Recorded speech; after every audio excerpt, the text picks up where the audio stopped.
Nora Sutter had been gone 11 months by the time her granddaughter walked into the Grayson County stockyards in Leachfield, Kentucky, on a cold Tuesday in late January of 2011. But she was the one who won that day. She was the one who had always been going to win it.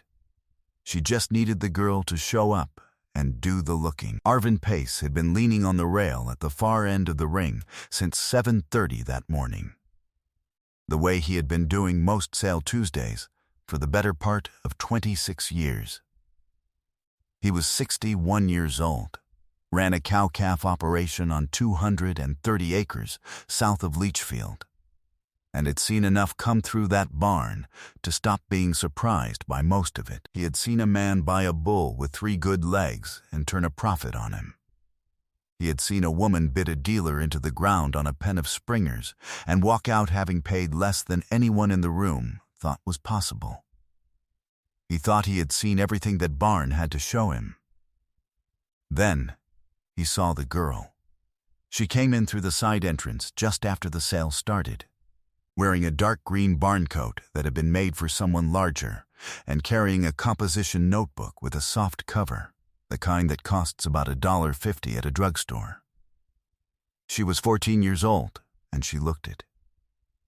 She did not look around the room for a familiar face. She went directly to the back pens, the ones behind the ring where the lots were staged, and she found the pen with the orange health flag on the gate, and she stood there. Arvin Pace noticed her the way you notice something that doesn't fit the pattern your eye is expecting. He didn't know who she was. He didn't know what she was doing. He watched her for a while and then went back to his coffee, and then looked over again, and she was still there. She was still there 20 minutes later. This is the kind of story my father would have told. If yours would have too, this channel is for you. Subscribe, and we'll keep telling them. Leachfield sits in the middle of Grayson County, Kentucky, in the gently rolling country between the Green River and Nolan Lake, a part of the state that has always been more cattle than crop, more patient than fast, more interested in what a piece of ground could do over 30 years than what it could do right now.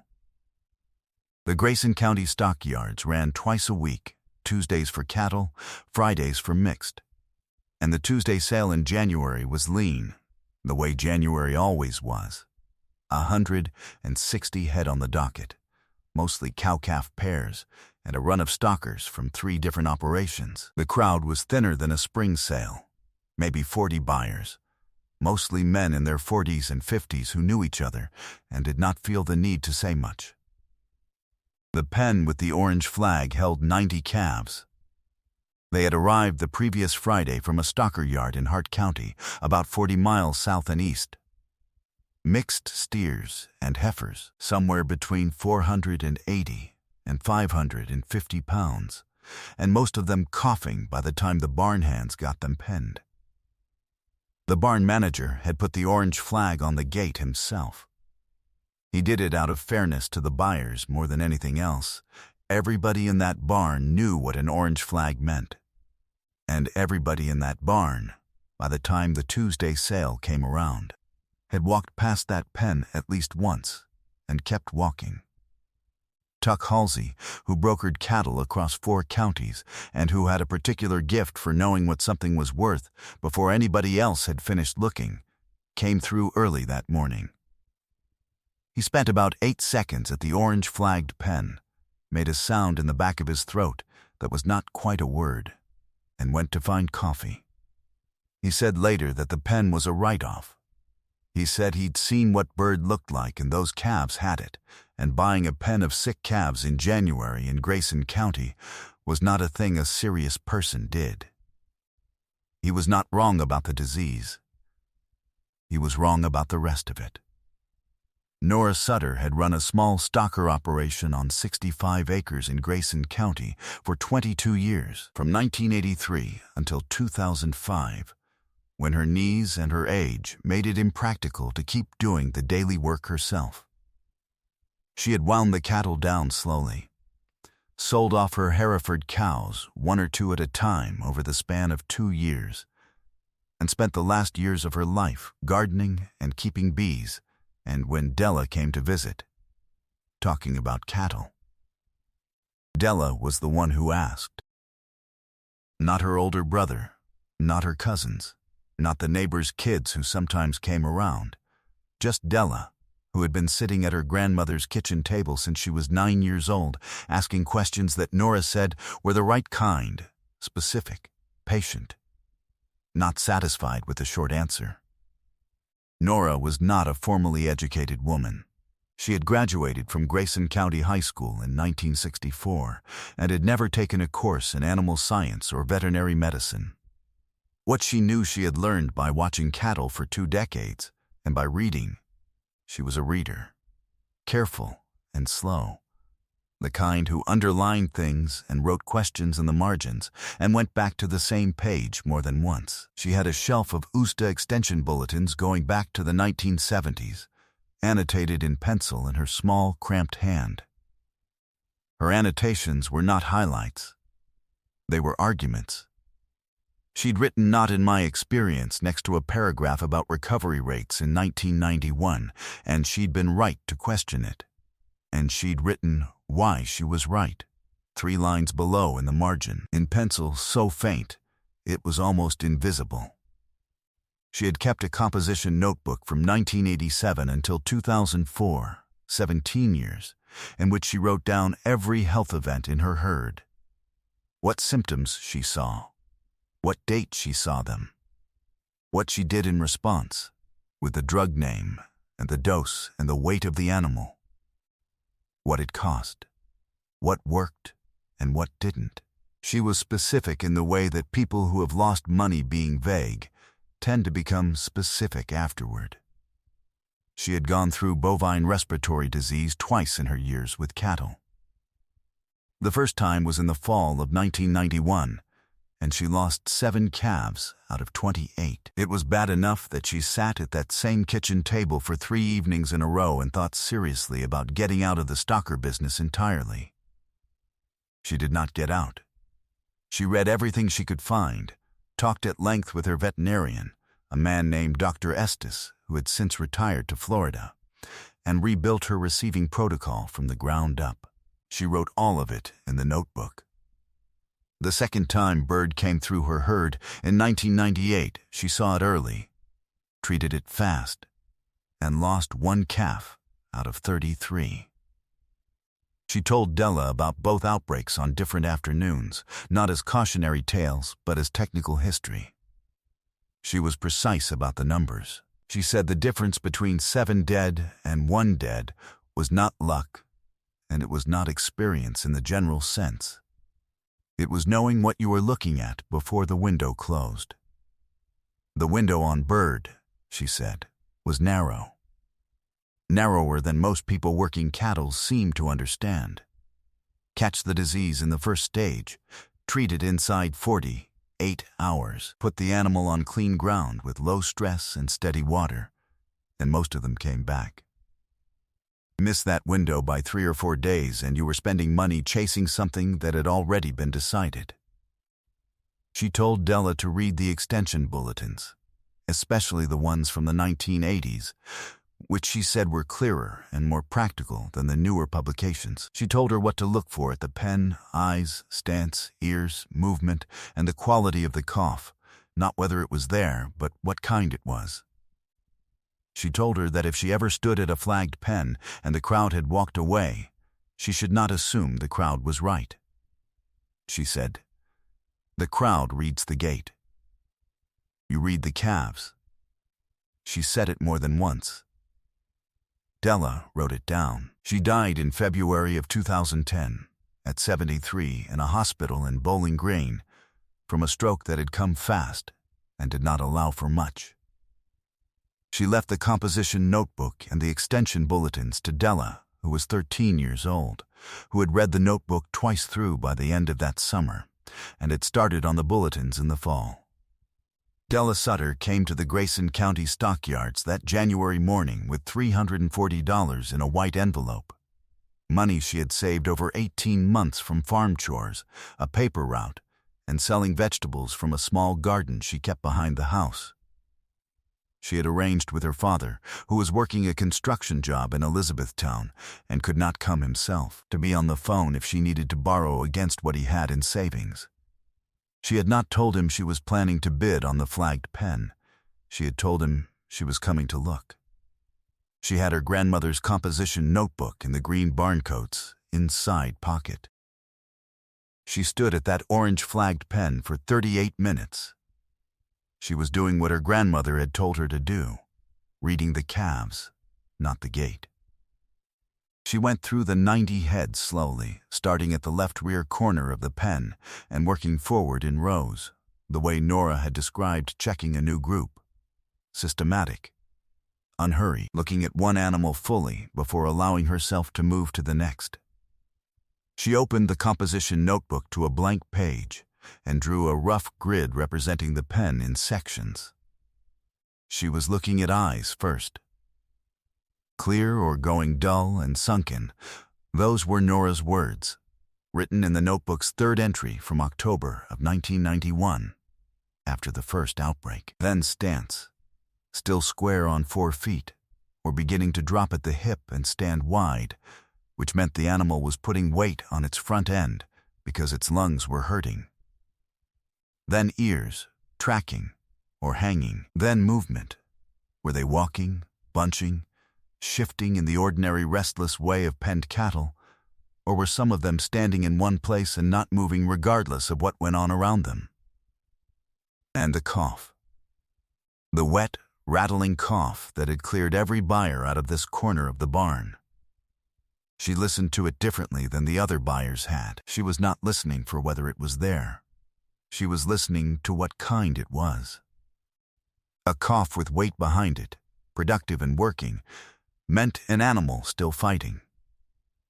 A cough gone quiet in a pen that should be coughing meant something had changed, and not for the better. What she found, the majority of the 90 calves were sick. Yes, coughing, some with nasal discharge, a few with their heads carried a little lower than she wanted to see, but their eyes, most of them, were still clear. Their stances were mostly square. When a barn hand pushed a flake of hay through the lower gate slat at some point around the 20-minute mark, roughly half the pen moved toward it. Not all of them, and not fast, but moving, interested, still eating. Nora's notebook had a line about that. An animal still seeking feed was an animal still in the fight. She counted the ones she was genuinely worried about.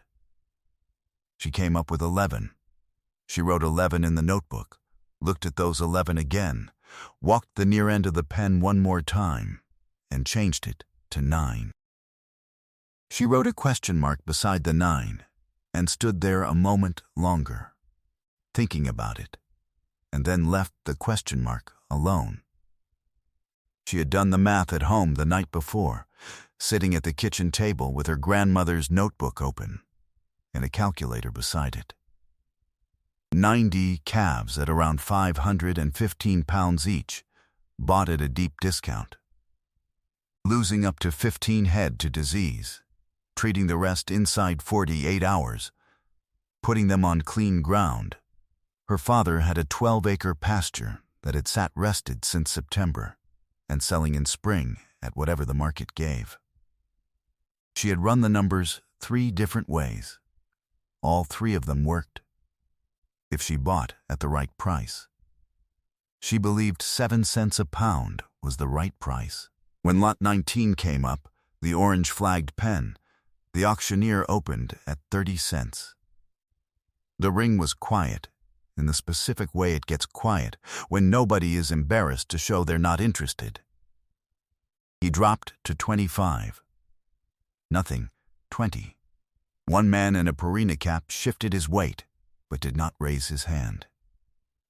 15 cents. Arvin Pace, at his fence rail on the far end of the ring, had moved closer by now. He had been watching the girl since she came in, and he had been thinking about what she'd been doing at that pen for 38 minutes. And he had a feeling he didn't entirely know what to do with. He did not bid. Della Sutter raised her composition notebook. 7 cents a pound. The room went the way rooms go when something unexpected happens quietly. Not loud, not dramatic. Just a beat of stillness while 60 people recalibrated what they were looking at. The auctioneer studied her for a moment. Tuck Halsey, who had been near the ring exit and had been 3 seconds from leaving, stopped and turned around. The man in the Purina cap bid 9 cents. He was not a man who liked to be outweighted by a 14-year-old girl in an oversized barn coat, and so he bid. And then he looked at her, and she looked back at him without any particular expression, and she bid 10. He dropped out. Tuck Halsey watched this happen. He said nothing. The auctioneer looked around the ring one final time. Then he said sold. 90 calves, average weight 517 pounds, per the intake tag. 10 cents a pound came to $4,653. Della paid $340 from her own envelope at the ticket window and then stepped outside into the January cold and called her father. He answered on the second ring. She told him what she had done. There was a pause on the line that lasted long enough that she thought maybe the call had dropped. Then he said, "Did you look at them the way Mama said?" She said she had. He said, "All right. I'll have the rest by Thursday." She hauled the calves home in 2 trips that afternoon, borrowed a stock trailer from a neighbor named Jesse Combs, who had a Chevy Dually and an afternoon free. Her father was home by 6. They got all 90 head onto the rested 12-acre pasture before dark, put out water in 2 stock tanks, and let them settle. The next morning, Della called the family's veterinarian, Dr. Vance Harden out of Leachfield, who came out that Wednesday and confirmed early-stage bird through most of the pen. They worked all 90 head, florfenicol, dosed by weight. It took most of the afternoon. She lost 8 calves. She had predicted 9, possibly 11. She lost 8. The 82 that survived came through the first 2 weeks looking rough. That was honest. There were mornings in the first half of February when Della walked the pasture before school in the dark with a flashlight and stood at the fence and counted, the way her grandmother's notebook said to do, not looking for problems, just looking. Getting a baseline so that when something changed, she would know it had changed. Some mornings what she saw didn't comfort her. The calves were still coughing into the second week. A few were slow to the hay. She pulled 2 animals into a dry lot for secondary treatment, and one of those recovered and one did not. But by the 3rd week of February, the pen sounded different in the mornings. Quieter, and not in the wrong way. In the way of cattle that have come through something and are beginning to eat seriously again. She noted the date in the composition notebook, February 19th. It was the first morning she walked the fence and did not feel that low-grade worry she'd been carrying since January. The bird outbreak that moved through Grayson County and into Hart and Edmonson counties through February of 2011 was the kind that people in that part of Kentucky talked about for a while afterward. It came through stocker operations that had received calves from the same Hart County pipeline in late January and early February. And it hit hard and fast. A man named Curtis Bewley, who ran a backgrounding operation east of Leachfield, lost 23 head out of 65 between the 1st and 3rd weeks of February. Another family south of town lost 14. The county extension office fielded more calls in those 3 weeks than they usually got in a full quarter. Della Sutter's pasture was quiet. The 82 surviving calves came through February slowly, and then found their footing in March, when the ground softened and the hay quality improved, and the animals that had been sick began to look, for the first time, like healthy cattle. She watched them every morning before school and every evening after. She weighed a sample in March. She weighed the full pen in April. By the first week of May, when she ran them through the Grayson County barn for the last time, they averaged 644 pounds. She sold them on the second Tuesday of May at 89 cents a pound. 82 head at 644 pounds, 89 cents. The gross ticket was $47,062. Her total costs, all in, were $13,190. She was 14 years old. Her net was $33,872. Arvin Pace heard the number through the barn sometime in June. He heard it from the auctioneer, who had heard it from Della's father, who had mentioned it without making a particular production of it while dropping off a consignment. Arvin said he had already suspected it would be something like that. He said what stayed with him was January, the girl in the green coat, the composition notebook raised as a bid, the way she had not looked around for someone to confirm she was doing the right thing. He said he had been buying cattle for 26 years, and he was not sure he had ever been as certain of a decision in the ring as that girl appeared to be. He said he didn't know exactly what she had known. He said he thought that was probably the point.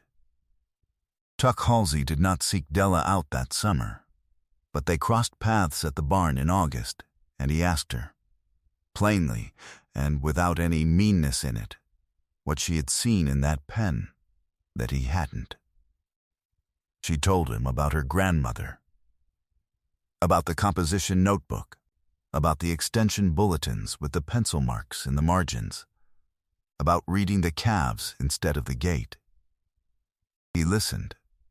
He nodded slowly. He said he'd brokered cattle across 4 counties for 19 years, and he'd never once stood at a flagged pen for longer than it took him to make up his mind. He said he'd always figured that was experience talking. Della told him she thought it might have been something else. Nora Sutter never knew this was coming. She had been a woman who kept records because she believed that what you learned by watching deserved to be written down, and that what was written down deserved to be passed on to someone who would use it. She did not know who that someone would be. It turned out to be the girl who asked questions and meant them. The one who sat across the kitchen table on November afternoons and listened to an old woman talk about the narrow window between early and late. The composition notebook is in the inside pocket of the green barn coat now. The same coat, the one that still doesn't quite fit. Della Sutter is 15 years old in the spring of 2011. She is running a small stocker operation of her own on her father's rested pasture. She has started a second notebook, her own, not her grandmother's, and she has written the date on the inside cover and nothing else yet, because she is waiting until she has something worth putting in it. She will not wait long. Some things get carried forward not because there is a plan for them, but because someone wrote them down in the belief that they mattered, and someone else was paying attention when the time came to use them. That is the whole of it. That is all it ever is.